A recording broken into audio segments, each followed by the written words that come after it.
Sir नमस्कार। हाँ, बोलिए सर। क्या नाम है जी आपका? मेरा वर्तमान जो नाम है राजेश मदनलाल भावसार, और इसके पहले मुझे रस सिद्ध योगीराज राजेश अद्वैत इस नाम से लोग जानते थे। सर आपकी क्या कहानी है? आज आप कैमरे के सामने आए हैं अपनी कहानी को लेकर के। बड़े बड़े साइंटिस्ट आपसे मिल चुके हैं, बड़े बड़े सिद्ध लोग आपसे मिल चुके हैं। लाखों की तादाद में अभी भी जो आज के जो साधु संत जिनको लोग मानते हैं, आज के जो साधु संत हैं, वो आपसे मुखातिब होने के लिए, मिलने के लिए आतुर रहते हैं। सर आपकी क्या कहानी है, क्या बताना चाहेंगे आप? मैं लोगों को ये बताना चाहता हूँ, मेरे पास जो कई प्रकार की सिद्धियाँ थी। इससे पहले मैंने एक किताब लिखी है, देह सिद्धि, स्वर्ण सिद्धि और रस सिद्धि नाम की किताब लिखी है मैंने। क्या सर आप इसको कैमरे में दिखा सकते हैं? ये मेरी किताब है, देह सिद्धि, स्वर्ण सिद्धि और रस सिद्धि नाम की जो किताब है, इसको मैंने लिखी है। और ये मेरा आखिरी में ये फ़ोटो भी है। इसको ये जगत विख्यात रस सिद्ध योगीराज राजेश अद्वैत, ये नाम से लोग मुझे पहचानते थे। इसके आप ये फ़ोटो देख सकते हैं। इसके पहले मेरी किस प्रकार की दाढ़ी थी। लोग मुझे मेरे चरण स्पर्श करके, ये पंडित लोग मेरे से आज जो लेके जाते थे, वो मैं रहस्य आपके सामने खोल रहा हूँ। आप एक देख सकते हैं कि ये जो मेरे हाथ में जो चीज़ है, ये संसार की अत्यंत दुर्लभ वस्तु मानी जाती थी। इसको शास्त्रों में और पुराणों में कहा है कि मृदुहा कोटिगुणम फल प्राप्तेत स्वर्णलिंगा, स्वर्णात् कोटिगुणम फल प्राप्तेत बाणलिंगा, बाणात् कोटिगुणम फल प्राप्तेत नर्मदेश्वर लिंगा, और नर्मदेश्वरात् कोटिगुणम फल प्राप्तेत पारदेश्वर लिंगा। इसके आगे ये भी कहा है कि रसात् परतरम लिंग न भूतो न भविष्यति। इसका तात्पर्य ये कि सारा संसार आज जो शिवलिंग की पूजा कर रहा है, जिसको ये बताया जाता है कि मिट्टी से जो बना शिवलिंग होता है, उससे करोड़ों गुना पुण्य फल प्राप्ति सोने के शिवलिंग के पूजन से प्राप्त होती है। इस श्लोक का अर्थ बता रहा हूँ मैं आपको। और सोने से करोड़ों गुना पुण्य फल प्राप्ति जो दूसरे ग्रह से जो उल्का आती है, उसका जो पत्थर, उस पत्थर से जो लिंग बनाया जाता है, उससे करोड़ों गुना पुण्य फल प्राप्ति होती है। और उससे भी करोड़ों गुना पुण्य फल प्राप्ति जो नर्मदा नदी में निसर्गता तैयार हुआ मिलता है, उससे प्राप्ति होती है। और उससे भी करोड़ों गुना पुण्य फल प्राप्ति ये जो पारे से बना हुआ संसार का अत्यंत दुर्लभ पारद शिवलिंग, ये जो आपको दिखा रहा हूँ, इससे प्राप्त होती। इसको कहा है शास्त्रों में कि रसात् परतरम लिंग न भूतो न भविष्यति। ये पारे का शिवलिंग है, आप देख सकते हैं। सर इसकी महत्वता क्या है? आपने जो ये बनाया है शिवलिंग, सर इसकी महत्वता क्या है? पारा मतलब कौन सी धातु है, मतलब क्या है इसकी कहानी? सर मैं आपको दिखाता हूँ पारा, एक मिनट में। ये जो आप देख रहे हैं सर, कि ये जो है ना, ये इसको मर्क्यूरी बोला जाता है, और ये हाथ में नहीं उठाया जाता है। इसको जो है भगवान शिव का वीर्य कहा है। ये जो देख रहे हैं आप, ये जो बिजली के समान तेजस्वी अत्यंत दैदीप्यमान जो पदार्थ देख रहे हैं, इसको भगवान शिव का वीर्य बताया है। और ये संसार का अत्यंत दुर्लभ वस्तु और पूर्ण पूर्ण पृथ्वी तल पर एक जीवित धातु माना जाता है इसको। और वैज्ञानिक दृष्टिकोण से भी इसको अलाइव मेटल कहा गया है। इसमें सभी धातुओं को समाने की क्षमता है इसमें। और इससे बना ये शिवलिंग है, जो आज संसार का अत्यंत दुर्लभ माना जाता है। मगर जिस दिन से मैंने संत रामपाल जी महाराज की किताब पढ़ी, उसमें दिया है कि अंधश्रद्धा भक्ति खतरा ये जान, ये जो किताब पढ़ी, उसमें पारस या अनेक शिवलिंग के बारे में जो बताया है, कि मैं भी इस प्रकार का पहले जानता था कि ये ब्रह्मा और माया का मिलन है। इस प्रकार मैं समझता था। यानी हम लोग पूजा किस चीज़ की कर रहे हैं और क्या चीज़ की पूजा करना चाहिए, इस प्रकार का ज्ञान संत रामपाल जी महाराज की किताब पढ़ने से मिला। और मैं इसको इसके माध्यम से अमर बनने की ख्वाहिश लेके बैठा था कि मैं अमर बन जाऊं। क्योंकि ये विज्ञान में आगे चल के इस प्रकार का भी समावेश किया गया है कि इससे व्यक्ति अमर बनता है। मगर ये बात तब मुझे गलत लगी कि मुझे ही डायबिटीज़ हो गया और मैं मलाई, घी, चावल ये खाने में असमर्थ था। तब मुझे आहत निकली मेरे अंदर से कि हे परमात्मा, तुम जहाँ भी कहीं बैठे हो तो मेरे अंदर की आवाज़ सुनो आप। सर ये जो पदार्थ आपके पास है, सर इस पदार्थ से तो कोई भी शिवलिंग बना सकता है, इसमें बड़ी बात क्या है? नहीं सर, ये इसको जो है ना, ये आम व्यक्ति नहीं बना सकता। इस प्रकार का और भी एक मैं शिवलिंग बनाया करता था जिसको भूखा पारसमणि कहा जाता है। नहीं, जो आपके पास ये जो पदार्थ है, ये जो लिक्विड पदार्थ है, इसको गर्म करके या ठंडा करके या किसी क्रिया के द्वारा इसको ठोस नहीं बनाया जा सकता। नहीं सर, ये जो है इसको 662 डिग्री पर आप हीट देंगे तो ये इवापोरेट हो जाता है, कपूर के जैसा उड़ जाता है। इसको गर्म करने से भी आप बांध नहीं सकते। संसार की ऐसी कोई चीज़ नहीं है। रावण के संहिता में बताया गया है कि ये तंत्र की आखिरी क्रिया मानी जाती है। भारत को जड़ी बूटियों के माध्यम से और तंत्र के माध्यम से बांध देना और इसको ये सुवर्ण खाने में सक्षम है ऐसे बना देना। सर, आपने कहा कि ये स्वर्ण खाने में सक्षम है। सर, इस बात का क्या मतलब निकाले? ये जो इस प्रकार का जो लिंग बनता है तो इसको आप स्वर्ण अगर ये इसको टच करते हैं तो ये स्वर्ण अपने आप में खा जाता है। इस प्रकार का भी एक शिवलिंग बनता है और ये जो शिवलिंग है इसको आप अगर स्वर्ण स्पर्श करेंगे तो ये अपने आप में व्हाइट बना देता है। कौन विश्वास करेगा सर इस बात पे? आप देख सकते हैं, लाइए आप कोई चीज़ है तो।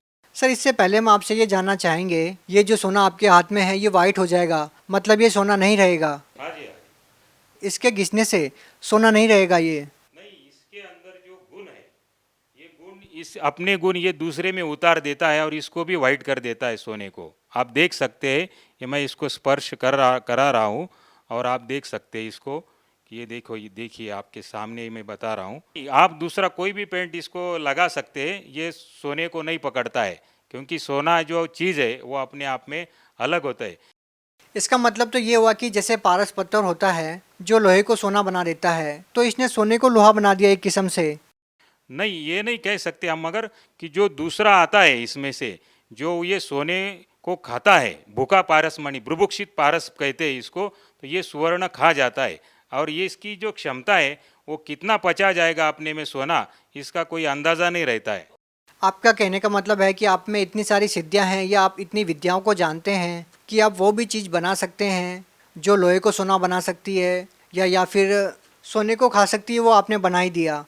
हाँ जी, मैं कुंभ मेले में भी जो है मेरे पास गाड़ी भर भर के ये जो नागा साधु वगैरह सब लोग आते थे और मैं ये पारे के माध्यम से चांदी बनाने का प्रोग्राम दिखाया करता था कि ये सारी चीज़ रखी हुई है और इनसे आप ये चीज़ इसमें डालेंगे तो इस प्रकार का सोना चांदी ये मैं बना के खुद लाभ देता था लोगों को। मगर जिस दिन मुझे ये समझ में आ गई कि ये जो ज्ञान जो है ये अधूरा है, संत रामपाल जी महाराज जी का मैंने सत्संग देखा टीवी पे और उसमें वो बता रहे थे, उंगली घुमा के ऐसे बता रहे थे कि ये ब्रह्मा विष्णु महेश भी नाशवान है और इनकी भी जन्म मृत्यु होती है। तो मुझे मेरी पैर के नीचे की ज़मीन खिसक गई कि ये जिसको मैं अमरता का अपने खुद अमर होने के लिए मैं इनकी पूजा लेके बैठा था और इनसे मिलने वाले लाभ को तो क्षणिक लाभ बोला है। तो ये शब्द मैं सुनकर बहुत ही परेशान हो गया मैं कि ये बात कुछ बिगड़ रही है, ये मेरे समझ में आ गया। और तब मैंने वो ध्यान से सब सत्संग सुना और सत्संग में उन्होंने बताया कि भगवती पुराण पाठ नंबर 123 पे उन्होंने बताया कि ये ब्रह्मा विष्णु महेश इनकी भी जन्म मृत्यु होती है। सर, आपने अपने आप को विश्वविख्यात बताया, तो हम आपसे जानना चाहेंगे, तो आप कहाँ से विश्वविख्यात हो गए? ऐसे कौन से लोग आपको मिले जिस आधार पे आप ये कह रहे हैं कि मैं विश्वविख्यात था? किन किन लोगों से मुलाकात हुई आपकी इस दौरान जब से आपने ये विद्याएं सीखी है, इतने बड़े बड़े कारनामे आपने करने सीखे हैं? सर 1996 में वर्ल्ड पीस कॉन्फ्रेंस हुआ था, उसमें मैंने कई साइंटिस्टों के साथ डिस्कशन किया और उसमें अमेरिका के डॉक्टर ईसीजी सुदर्शन जिन्होंने कई आइंस्टाइन की सिद्धि फ्लॉप कर दी है। सर, बोलने को तो कुछ भी बोल सकते हैं, इस बात का प्रमाण है आपके पास? जी हाँ, मेरे पास फोटोग्राफ्स है, आप देख सकते हैं। ये देखिए, ये वर्ल्ड पीस कॉन्फ्रेंस 96, इसमें ये कौन है सर ये? डॉक्टर ईसीजी सुदर्शन जिन्होंने कई आइंस्टाइन की थ्योरी फ्लॉप कर दी है और इनको भी मैंने डिस्कशन बताया था और ये भी शुरू में नहीं मान रहे थे कि इस प्रकार का कोई होता है चीज़। तो जब इनको प्रमाणों के साथ मैंने ये सब चीज़ें बताई तो उन्होंने भी ये लोहा मान लिया कि सचमुच ये जो आप बता रहे ये सही ज्ञान है।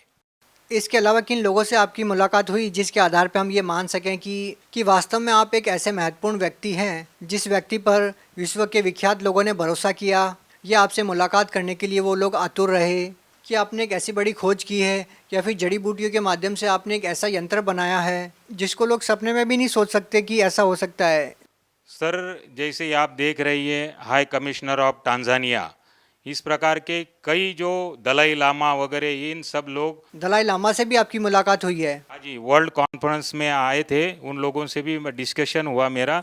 और जो ये किताब में बता रहा था उनको कि इस जो ज्ञान के ऊपर चर्चा कर रहा था, जैसे वो लोग नाथ संप्रदाय को सिद्ध मानते थे और उसमें क्या लिखी बात है वो उनको समझ में नहीं आती थी। उनको मैंने कहा कि मेरे पास ऐसा ऐसा ज्ञान मैं हिमालय में रह के सीख के आया हूँ, मैं 8 साल मैंने हिमालय में रहा हूँ और कई प्रकार का ज्ञान हस्तगत किया है, मगर उनको ये भरोसा नहीं होता था कि हमने पहले ही ज्ञानेश्वरी पढ़ रखी है, पीएचडी कर रखी है, आप क्या नया बताएंगे। तो मैंने उनको एक श्लोक बोला, तोरस मोरस गंधक पारा, जिन वीचे दीजे नाम सहारा, नाग मार नागिन को दे, गोरख कहे खप्पर भरी कंचन ले। इस दोहे का आप ट्रांसलेट करके बताइए तो मैं आपको मान लूँगा कि आपने पीएचडी की है। तो उनको वो बता नहीं सके, क्योंकि ये जो पूरी रासायनिक क्रिया है और केमिकली क्रिया है कि इसके माध्यम से, पारे के माध्यम से सोना बनाया जा सकता है। शॉर्टकट में इसके सारे रहस्यों को जब मैंने खोला तब उनकी बात समझ में आई, क्योंकि आखिरी में स्पष्ट रूप से कहा है कि गोरख कहे खप्पर भरी कंचन लीजिए। कंचन में स्वर्ण, जो मटके का आधा भाग होता है उसको खप्पर बोलते हैं। ओ, इस प्रकार का खप्पर भर के आप कंचन स्वर्ण बना सकते हैं, इस प्रकार की विधि उसमें छिपी थी। मगर इतना होने के बावजूद, ये सब होने के बावजूद भी मैं आपको बता रहा हूँ, समाज को बता रहा हूँ कि इस प्रकार के जो हम लोग शिवलिंग के ऊपर आश्रित हो गए, तो ये अपने आप में ये यूजलेस और इसका कोई मूल्य नहीं है अपने जीवन में, ये आप समझ लीजिए। क्योंकि इससे क्षणिक लाभ प्राप्त होता है, लाभ तो होता है मगर क्षणिक लाभ प्राप्त होता है। और इसकी इतना, जितने ये स्वामी है उतने मनुष्य की एक श्वास की कीमत संत रामपाल जी महाराज ने बताई है कि मानुष जन्म दुर्लभ है, ये मिले न बारंबार, जैसे तरुवर से पत्ता टूट गिरे बहुर न लगता डार। जब ये अपनी कीमत मुझे समझ में आ गई तो मैंने इस यूजलेस इन सब चीज़ों को मैंने छोड़ दिया। आज भी मेरे से लोग संपर्क करते हैं और जब मैं इनके बारे में चर्चा करता हूँ तो लोगों की इच्छा होती है सीखने के लिए। सर, जिस चीज़ को आप ये कह रहे हैं कि ये इतना मूल्यवान वस्तु नहीं है जितना संत रामपाल जी महाराज जी ने मूल्यवान वस्तु आपको दी है, लेकिन एक समय था जब शिक्षा मंत्री आपके साथ खड़े होकर के फ़ोटो खिंचवा रहे हैं और आपको विश्वविख्यात मानते हुए आपकी जो साधना है, जो आपने सिद्धियों के द्वारा या जो आपने योग क्रियाओं के माध्यम से जो ये वस्तु आपने बनाई है, उसका महत्व समझते हुए वो शिक्षा मंत्री आपके साथ फ़ोटो खिंचवा रहे हैं, तो कहीं ना कहीं हम ये तो नहीं कह सकते कि ये अंधविश्वास है। जरूर आपने ऐसे किसी चीज़ की खोज की है जो अपने आप में एक महत्वपूर्ण है, लेकिन आज आप ये कह रहे हैं कि इससे भी महत्वपूर्ण चीज़ वो है जो संत रामपाल जी महाराज जी ने आपको दी है। तो क्या आप दर्शकों को ये भी दिखाना चाहेंगे कि शिक्षा मंत्री जी आपके साथ फ़ोटो खिंचवा रहे हैं और उस मुलाकात के क्या मायने निकलते हैं? सर, ये कौन है? ये जी सर अमरीश पटेल जी है, ये शिक्षा मंत्री है। और इस प्रकार का जो ज्ञान समेटे हुए मेरे पास कई लोग जो आते थे। सर देखिए, ये तो शिक्षा मंत्री है, लोगों तक शिक्षा पहुंचाने का कार्यभार इनके ऊपर है, ये भी आपके साथ खड़े हैं, तो कहीं ना कहीं ये तो मान सकते हैं हम कि ये अंधविश्वास तो है नहीं, ना ही हम ये कह सकते हैं कि ये आम समाज के लिए यूजलेस चीज़ है। तो इनके साथ जब आपकी बातचीत होती है तो क्या बातचीत होती है आपकी इनसे, और आप इनको भी क्या संदेश देना चाहेंगे? ये भी अपने आप में ये माने बैठे थे कि ये जो चीज़ है यही लास्ट स्टेज है किसी भी वस्तु को एक ऐसे मुकाम पर पहुंचने के लिए जिससे लोगों को प्रभावित किया जा सके। सर, मुझे परमात्मा चाहिए था और इन सब चीज़ों से परमात्मा प्राप्त नहीं हो सकता है, ये मेरे ध्यान में बात आ गई। और जब मैंने ये संत रामपाल जी महाराज का ज्ञान बारकाई से अध्ययन किया, क्योंकि इसके पहले मैं तो सारा कुछ पढ़ चुका था, आयुर्वेद, कर्मकांड, ज्योतिष, मीमांसा, पराविज्ञान, पारद विज्ञान, इस कई प्रकार की सिद्धियों को कर चुका था। ये सब करने के बावजूद मुझे ये तो ज्ञान हो गया था कि संत कौन है, क्योंकि बाकी सारी संत तो जो धन के लालची होते हैं, और मैं इस प्रकार की सिद्धियां उनके सामने दिखाता था तो वो कुछ भी देने के लिए और समर्पित करने के लिए तैयार हो जाते थे। इवन ब्राह्मण लोग भी मेरे पैर छू के वो मेरे से शिवलिंग 1100 रुपये का शिवलिंग आगे 11,000 में बेचते थे। तो इस प्रकार का वो सब लोग करते थे। और ये ज्ञान मुझे प्राप्त होने पर संत रामपाल जी महाराज का जो अद्भुत ज्ञान है, अलौकिक ज्ञान है, इसके आगे कोई नहीं। क्योंकि शास्त्रों में एक वाक्य लिखा है कि गुरु बिन वेद पढ़े जो प्राणी, समझे ना सार रहे अज्ञानी। अगर ये लाइन किसी पे सूट होती है तो केवल वो संत रामपाल जी महाराज है, और इनसे बड़ा कोई गुरु नहीं है। क्योंकि मैंने सत्संगों में इनकी जो टीवी के ऊपर जो बात देखी, इनमें जो दमखम है वो किसी गुरु में नहीं है। सर हम आपसे ये प्रश्न भी नहीं पूछ सकते कि संत रामपाल जी महाराज जी से नाम दीक्षा लेने के बाद आपको लाभ क्या मिले, क्योंकि जिन लाभों को लेकर के हम धर्मगुरुओं के पास जाते हैं, कहने का मतलब है कि धन प्राप्ति के लिए, तो आप लोहे को सोना बना सकते हैं, सोने को लोहा बना सकते हैं, यहाँ तक कि आप सोने को भस्म कर सकते हैं। इतनी सारी चीज़ें आपके पास है, इतनी सारी विद्याओं को आप जानते हैं, तो हम ये तो नहीं कह सकते कि किसी लोभ में या धन प्राप्ति के लिए आप संत रामपाल जी महाराज जी से जुड़े हैं। तो सर आप संत रामपाल जी महाराज जी से जुड़े क्यों हैं? क्योंकि धन की कोई कमी आपके पास नहीं, क्योंकि आपके पास विद्या एक ऐसी है कि लाखों की तादाद में आज भी धर्मगुरु आपसे मिलने के लिए आतुर हैं कि आप उनको ये सिद्धि सिखा दें, वो भी इस सिद्धि के द्वारा धन प्राप्ति कर सकें। तो सर फिर आप क्या कहना चाहेंगे, संत रामपाल जी महाराज जी से जुड़ने के पीछे का क्या कारण है? संत रामपाल जी महाराज का जब मैंने बारकाई से अध्ययन किया तो ये पूरे शास्त्रों के अनुसार सब चीज़ बताते हैं, जो हमें पहले समझ में नहीं आती थी।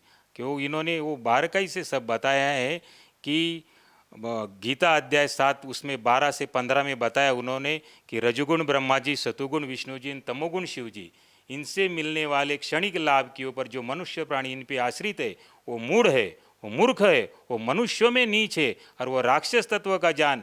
इस प्रकार की जो इस गालियाँ ही समझो, ये मेरे को अपने आप में बहुत लग गई। और जिसको ये लग जाती है तो वो अपने आप में ये बदल जाता है।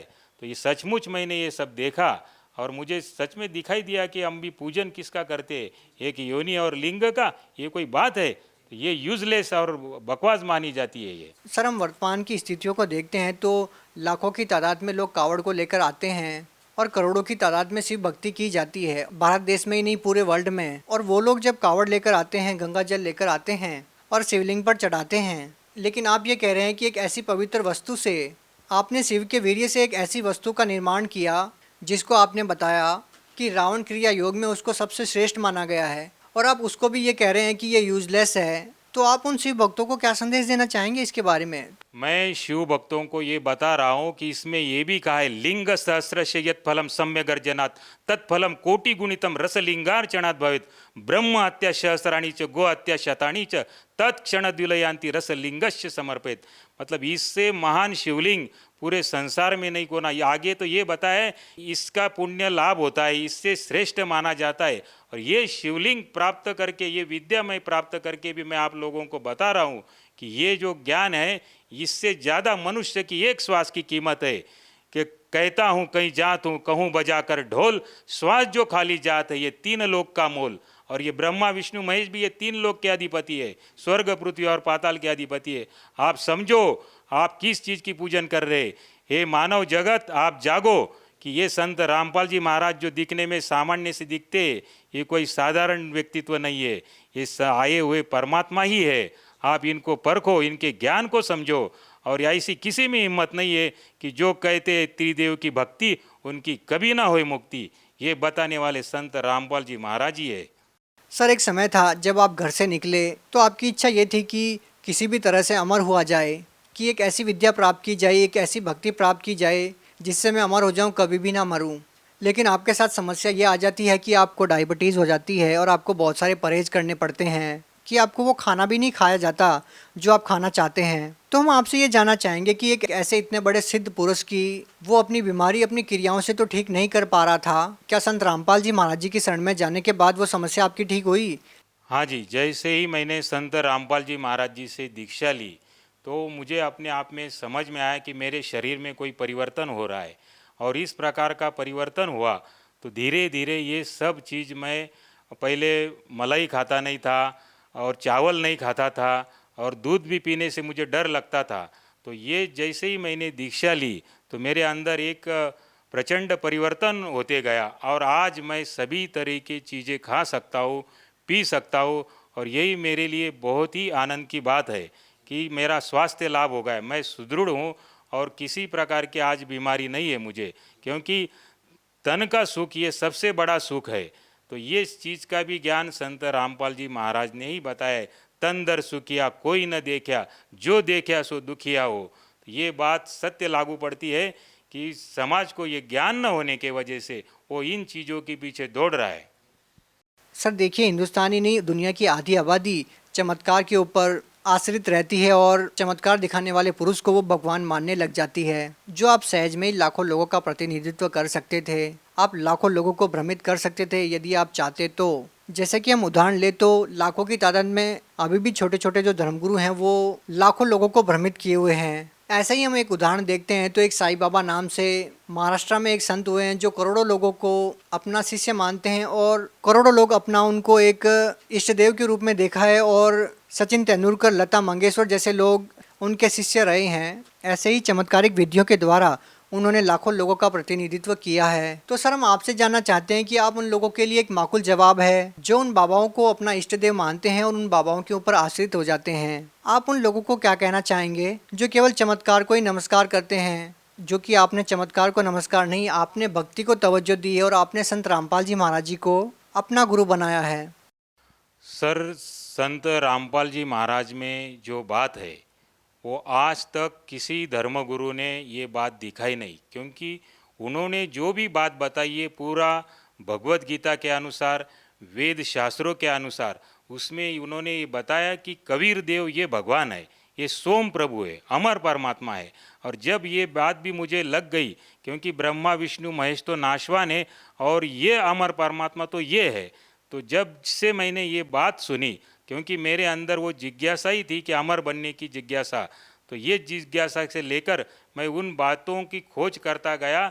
और जो संत रामपाल जी महाराज ने जो बातें बताई है तो वो 100%, 1001% सत्य बात है और इससे बड़ी कोई बात नहीं दिखती मुझे। सर इसमें कोई संदेह नहीं है कि आपके अनुभव को सुनकर के लाखों की तादाद में लोग प्रभावित होंगे, लेकिन साथ में ही उनके जहन में सवाल ये भी आएगा कि जिस संत से आप जुड़े हैं वो अभी जेल में है, तो वो कैसे वो उस संत से नाम दीक्षा ले सकते हैं जो जेल में है? वो कैसे उन लोगों के जो कष्ट हैं, उनके जो दुख हैं वो दूर कर पाएंगे?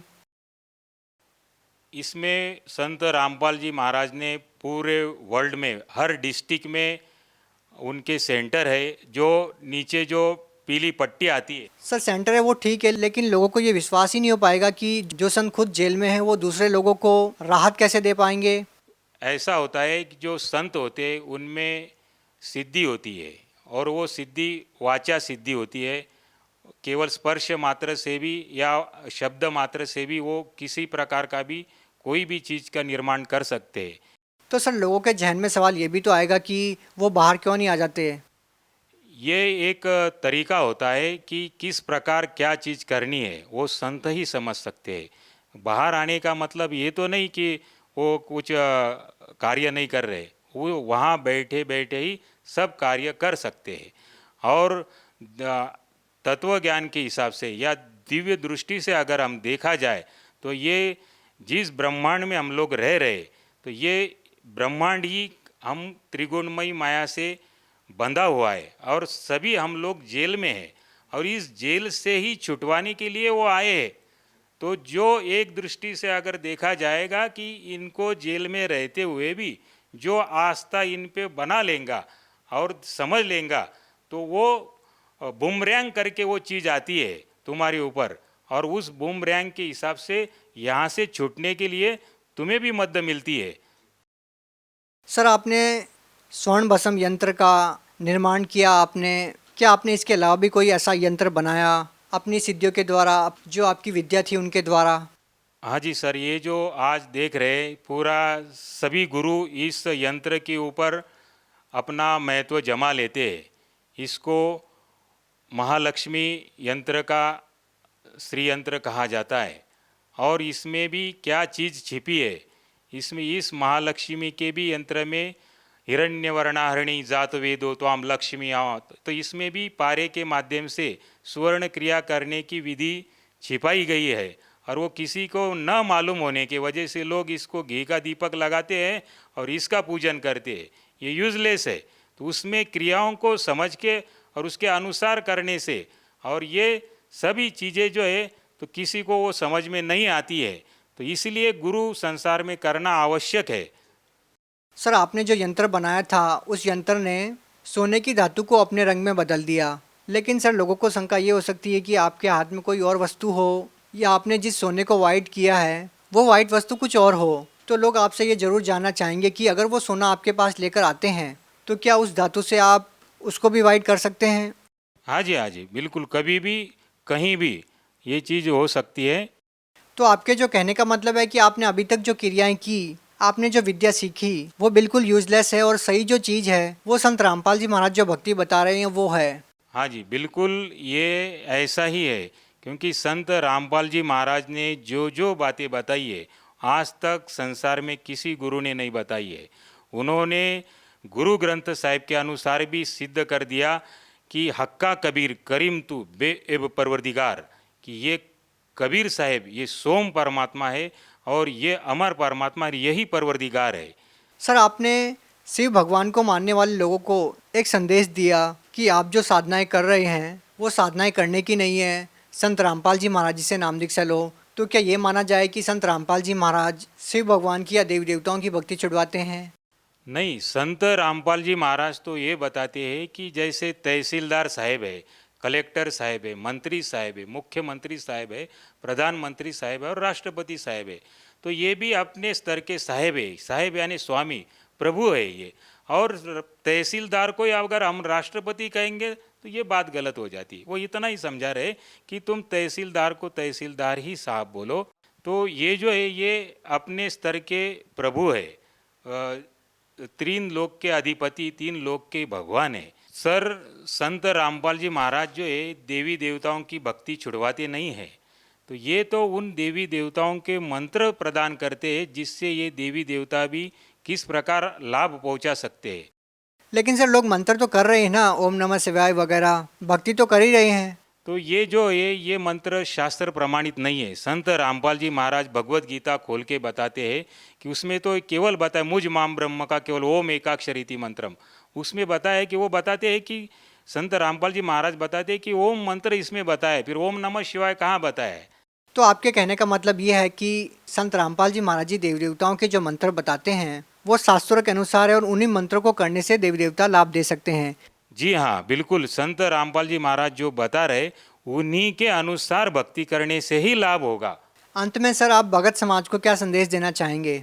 मैं समाज को ये प्रार्थना कर रहा हूँ, हृदय से प्रार्थना कर रहा हूँ कि आप इन चीज़ों के पीछे ना दौड़े, ये शिवलिंग के पीछे ना दौड़े, क्योंकि इससे संसार की श्रेष्ठतम वस्तुएं मैंने निर्माण कर रखी थी और इसके ऊपर कोई चीज़ नहीं है। और इसके बावजूद मैं आपको बता रहा हूँ कि इतनी कीमत, उससे ज़्यादा कीमत तो मनुष्य के एक श्वास की है। और ये फिजूल में इन चीज़ों के पीछे दौड़ने से अपना अमर शरीर प्राप्त करने के लिए, मोक्ष प्राप्त करने के लिए अगर कोई चीज़ करना चाहते हैं तो केवल संत रामपाल जी महाराज जिनका आप सत्संग देखो, रोज़ साधना टीवी पे 7:30 बजे आता है, आप ये सत्संग को रोज़ देखो और नीचे जो पीली पट्टी आती है उसके ऊपर नंबर डायल करके आप वहाँ पे संदेशा भेजो। आपको कोई किताब चाहिए या नामदान लेना है तो सभी चीज़ें का डायरेक्शन आपको वहाँ से प्राप्त हो जाएगा। जी धन्यवाद।